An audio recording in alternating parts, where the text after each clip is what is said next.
Hola equipo, arriba los corazones. Hoy hablaremos de la prosa medieval y de una obra que seguro que os suena.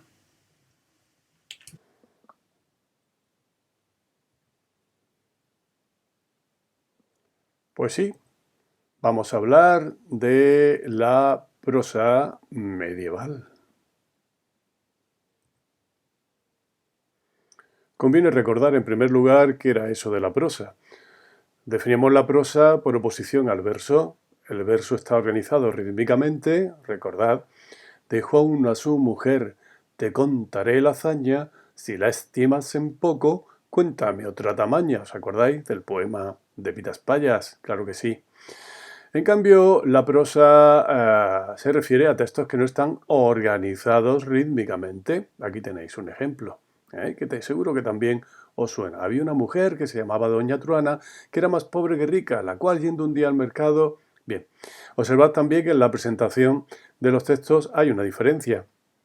Aquí cada unidad rítmica llamada verso la representamos en una línea separada, en un renglón separado, mientras que aquí no hay separación diferenciada en unidades rítmicas, no se organiza en renglones, ¿verdad? Sino en párrafos de variable extensión.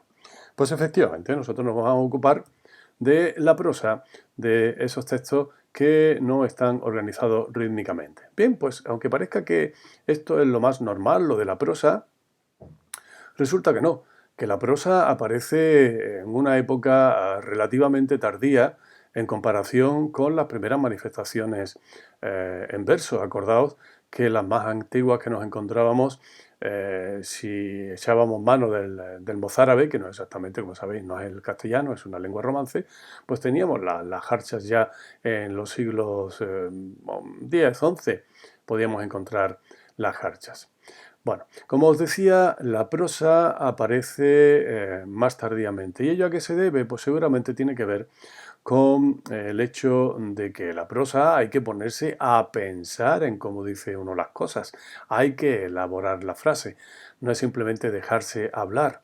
Mientras que en el caso del verso, gracias a la estructura rítmica, la memorización es más sencilla y en un momento determinado a vosotros habrá pasado, por ejemplo, cuando recitáis la tabla de multiplicar, que me imagino que todavía se hace eso, de saberse la tabla de multiplicar de memoria, o por ejemplo cuando decís las preposiciones.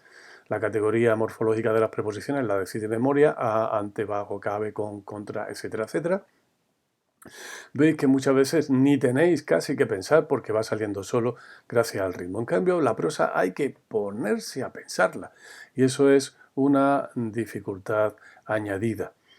Y también el hecho de que no pueda ser memorizada con facilidad hace también que su transmisión sea más problemática también, ¿verdad? Es más difícil memorizar un trozo de prosa. En fin, sea ello por lo que sea, lo cierto es que las manifestaciones literarias en verso aparecen con más anterioridad que las de prosa.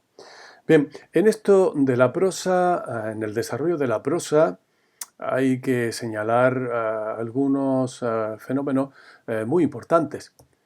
Por ejemplo, en el siglo XII, la aparición de la Escuela de Traductores de Toledo, impulsada por el obispo Raimundo. ¿Qué era eso de la Escuela de Traductores de Toledo? Bueno, pues un grupo, como su nombre indica, de traductores pertenecientes a las distintas culturas que en aquel momento había en la península.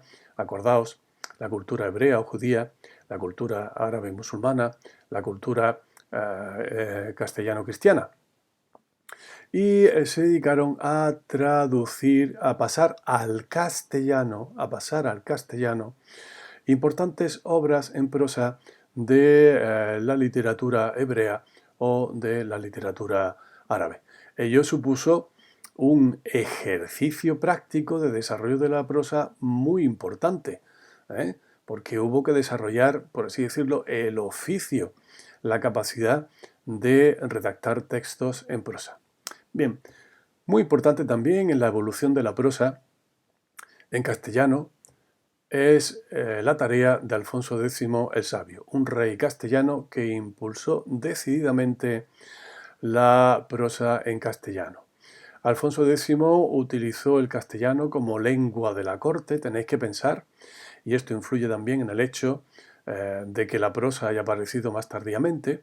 Tenéis que pensar que la lengua que se consideraba de cultura, la lengua que se consideraba como adecuada para redactar un libro de lo que entonces podríamos decir que equivalía a la historia o a la ciencia, en fin, libros de cultura, la lengua que se consideraba más adecuada, o por ejemplo la lengua que había que utilizar en la administración del reino, la lengua que se consideraba más adecuada, vuelvo a repetir, era el latín. El castellano y en general las lenguas romances derivadas del latín se consideraban como formas imperfectas del latín, lenguas vulgares, poco apropiadas para afrontar textos cuyo contenido o cuya temática estuviera relacionada con la ciencia, el conocimiento o, digamos, la alta cultura en general. Bueno, pues Alfonso X, él mismo fue un autor literario, pero sobre todo destaca porque impulsó decididamente la labor de la Escuela de Traductores de Toledo, la apoyó decisivamente, con lo que, insistimos, ello tuvo de importancia para el desarrollo de la prosa en castellano. Y además, él mismo impulsó la escritura, la redacción de textos en prosa sobre temas muy variados, de tipo científico, legislativo, etcétera, etcétera. Bien, pues entonces en el desarrollo de la prosa tuvo mucha importancia la tarea de la Escuela de Traductores de Toledo y la de Alfonso X el Sabio, sobre todo como impulsor de la prosa.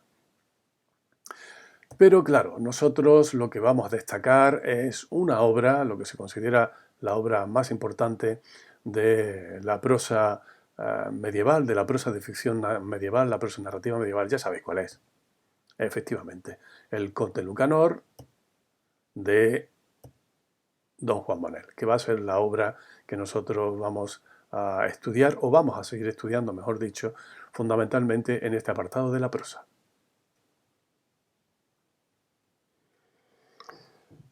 Bien, aunque a nosotros lo que nos interesa fundamentalmente es la llamada prosa de ficción, porque se aproxima a lo que nosotros entendemos actualmente como literatura. Se trataría aquí de una prosa que se utiliza fundamentalmente para narraciones inventadas, fabuladas. Insisto que eso es lo que más se parece a lo que hoy en día entendemos por literatura. Pero hay que tener en cuenta que además de esta prosa de ficción, había la prosa de las llamadas crónicas, y una prosa que denominaremos como prosa didáctica.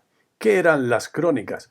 Pues las crónicas eran lo más parecido a lo que hoy entendemos por un libro de historia.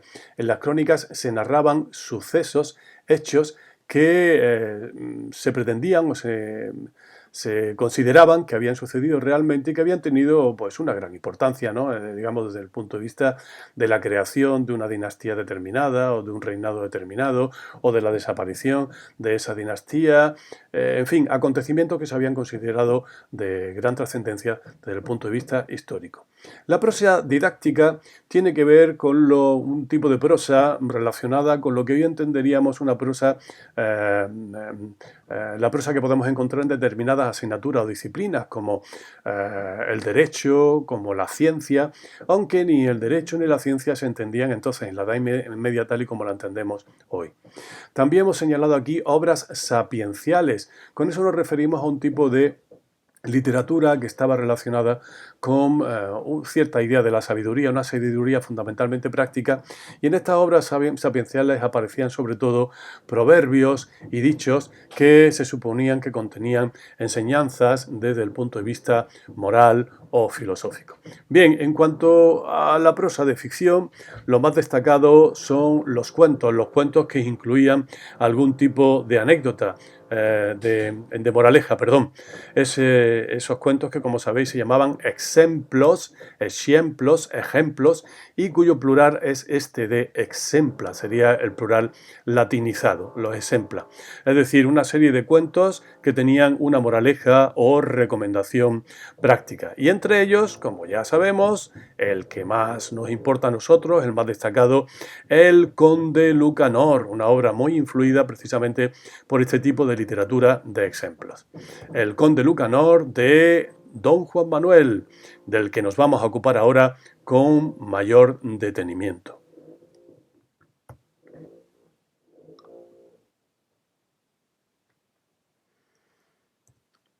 ¿Y quién era Don Juan Manuel? Aparte de uno de los más importantes prosistas de la Edad Media española, pues era el sobrino de ese Alfonso X del que hemos hablado anteriormente, del rey Alfonso X el Sabio, que tuvo también una enorme importancia como impulsor del desarrollo de la prosa en castellano. Así que pertenecía el infante don Juan Manuel a la nobleza, a la más alta nobleza,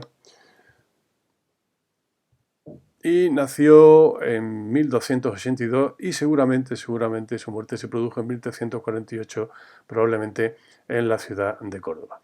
Don Juan Manuel escribió varias obras en prosa. Muchas de esas obras dentro de lo que hemos denominado nosotros prosa didáctica. Escribió, por ejemplo, un libro sobre la caza.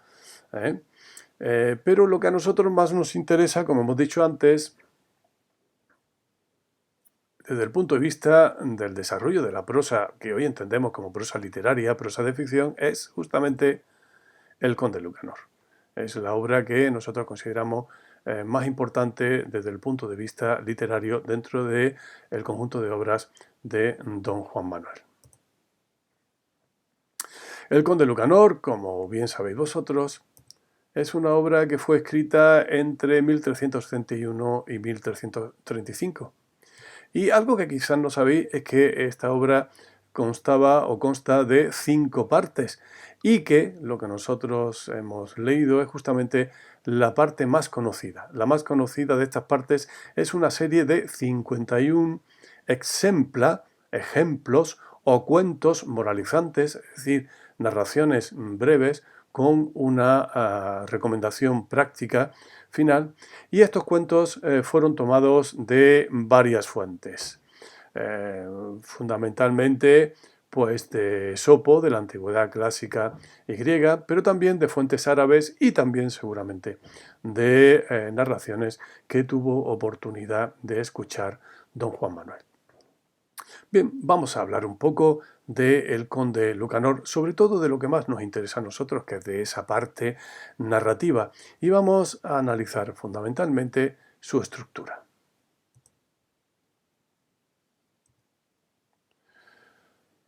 Bien, pues todas las narraciones a las que nos estamos refiriendo de la obra del Conde Lucanor comienzan justamente con un problemilla que tiene el Conde Lucanor, a quien tenéis aquí, agobiado por alguna cuestión que le preocupa. ¿Y qué hace el Conde Lucanor? Pues llama a su magnífico consejero Patronio.